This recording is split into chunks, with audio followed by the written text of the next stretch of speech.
अस्सलामुअलैकुम वरहमतुल्लाहि वबरकातुहू। सलामती हो आप सब पर।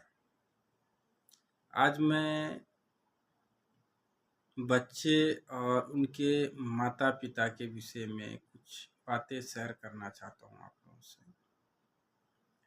एक दोस्त है हमारे, उसने अपनी तारीफ़ खुद से की है। मैं खैर तारीफ़ और नाम तो नहीं बता सकता, लेकिन उसने ऐसी-ऐसी तारीफ़ की है कि शायद मेरे ख़्याल से मुझे लगता है कि ये तारीफ़ बेहतर नहीं है। अगर आप सुनेंगे तो आपको भी मेरे ख़्याल से बेहतर लगेगा कि मैं इस चीज़ पे राज़ी क्यों नहीं हुआ। और थोड़ी-सी वक़्त आप मुझे दें तो मैं इसके विषय में पूरा तफ़सीलात आपको बता दूँ। हमारे एक दोस्त हैं, उसने मुझे कहा कि मेरा लड़का बहुत होशियार है। मैंने बोला अच्छा तो बताइए कैसा होशियार है ये?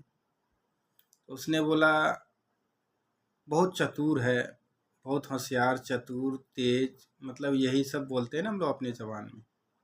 मैंने बोला बताइए कैसा तेज़ है? वो तो थोड़ा मुझे क्लियर कीजिए कि तेज़ कैसा है? बोलते यार मिनट में किसी को भी वो सेट कर लेते हैं।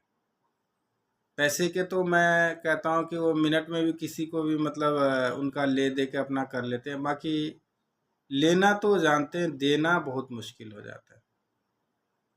अपनी बातों को रखने के लिए बहुत सारी बात कह के अपनी बातों को मना लेते हैं। यानी उनका इशारा ये था कि वो किसी जगह भी अपनी हार पसंद नहीं करते, जीत पसंद करते, चाहे उसका नतीजा जो हो जाए। तो मैंने उनसे पूछा कि सपोज कीजिए, मान लीजिए आपने किसी से कुछ लिया और उससे राज़ी करके लिया, ठीक है। अगर दुखी करके आपने ले लिया तो गलत है, ठीक है। आपने ले लिया, चलिए ठीक है, आपकी ज़रूरत पे वो खड़ा हुआ और हो सकता है उसकी ज़रूरत पर अगर आप खड़े नहीं हुए तो क्या आपको लगता है ये बेहतर है? नहीं है। क्यों?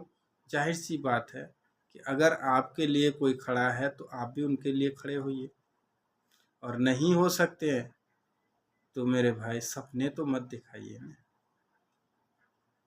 हुँ? ये सपने दिखाना तो गलत है ना। आज के डेट में किसी के अंदर ये जिगरा नहीं है, ये हिम्मत नहीं है बोलने का, किसी को भी स्पष्ट सामने कोई बात कह दे। अरे मेरे भाई टोपी कब तक पहनाते रहिएगा आप? हुँ?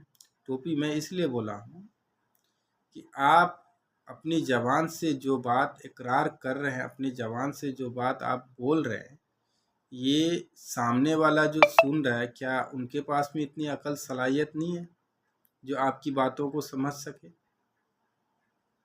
सोचते हैं कभी कि मैं क्या बोल रहा हूँ? मैं किसके सामने क्या बातें कर रहा हूँ? ये क्या हमारी अकल में, उनकी अकल में कितनी फ़र्क है?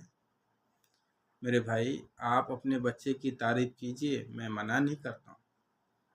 अपने बच्चे को आप जैसा बनाएँगे, आपका बच्चा आपको वही रिज़ल्ट देगा। चिल्ड्रन एंड पेपर, ये पेपर है, एक व्हाइट पेपर है। बच्चे जो है आपका एक कागज़ है। ये इसमें जो लिखेंगे ना, वही चीज़ आपके बच्चे कल आपको रिज़ल्ट देंगे। मैं किसी की कहानी नहीं सुना रहा हूँ, मैं रियल बता रहा हूँ ये चीज़, ठीक है?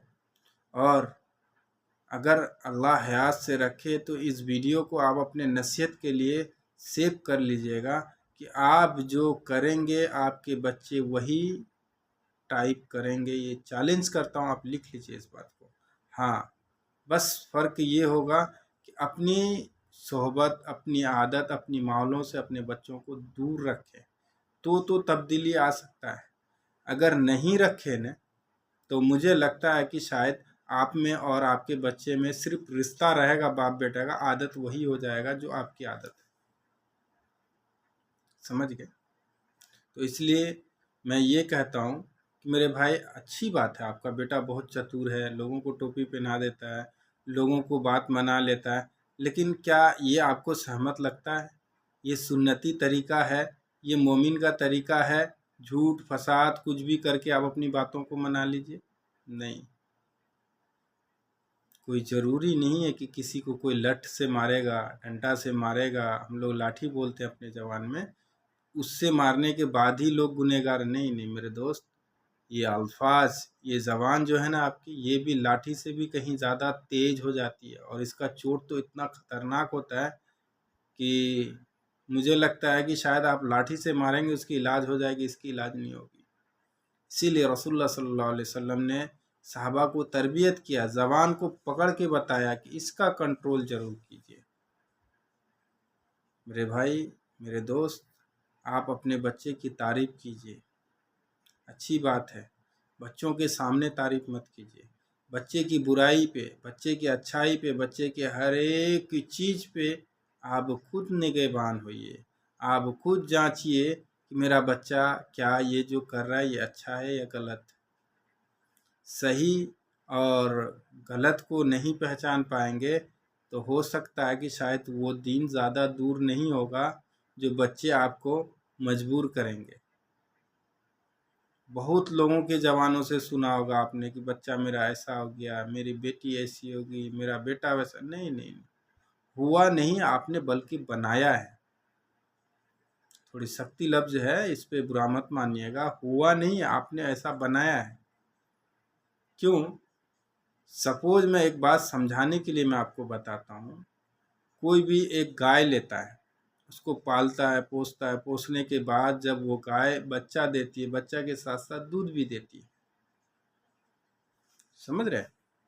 उसका बहुत निगरानी करने के बाद वो गाय तब दूध देती है।